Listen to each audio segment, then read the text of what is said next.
Hi guys, today is Sunday, so I thought I'd do a bit of cooking, like I normally do. I normally do actually like a roast, but I'm going for an old family favourite, spaghetti bolognese, the old beef ragu. I'm using 5% fat mincemeat from a decent source, the Co-op. Spaghetti is Waitrose Essential Range, which is cheap, £1.50, and that'll feed about 2 people that amount of pasta, or 1 if it's me eating. The vegetables, well, you can go with mushrooms, but that's a personal preference. Most people leave those out, but I love mushrooms in bolognese. A chili as well adds a little bit of heat. Normally I use smoked paprika, and I recommend you use at least a tablespoon of smoked paprika. It has a lovely flavour to it, but if you want a bit more heat, I recommend a bit of chili, a bit of Tabasco maybe, and the same with garlic in the veg bowl here. I've got finely diced, well roughly diced really, carrots and onion, about 1.5 onions, small onions. 1 carrot's enough really for this amount of meat, because you don't want it to be a carrot stew.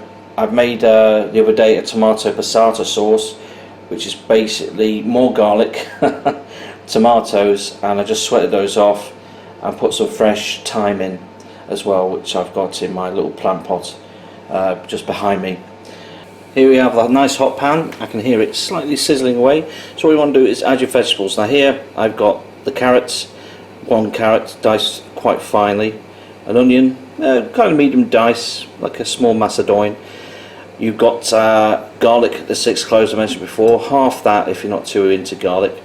There's some chipotle flakes, but that's just because I like chili a lot. And a little bit of red onion. Don't ask me why, I'm probably just trying to get rid of it, but yeah, more onion the better. I love onions. Whack it all in the pan. Time to burn everything. Now, let that cook out. Now it doesn't matter, it doesn't have to be small minced vegetables. I know that certain chefs, they grate the carrots and really finely dice the onion, but I like a bit of texture in the bolognese, you know. Next thing you do is you cook your vegetables without colour. Nice and heat, make a little well. You see there's a lot of heat there, you see it's browning off.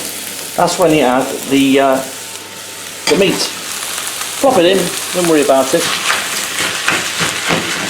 And then you just basically press that into there, keep it in, breaking it up a little bit, and just let that get a little bit of colour without sticking.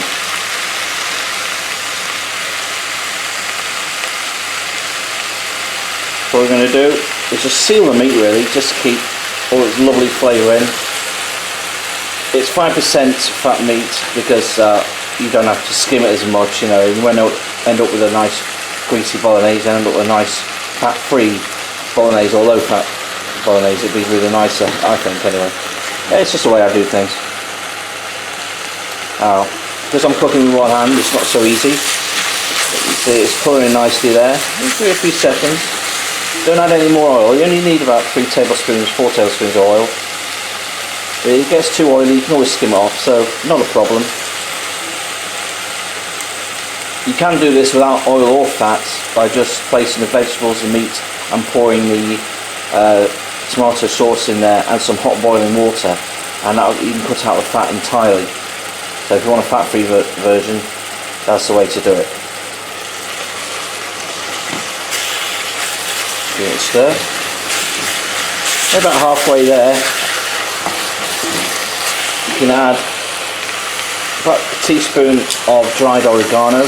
I always use fresh herbs, but I don't have any fresh oregano, and to tell you the truth, there's nothing wrong with dried herbs.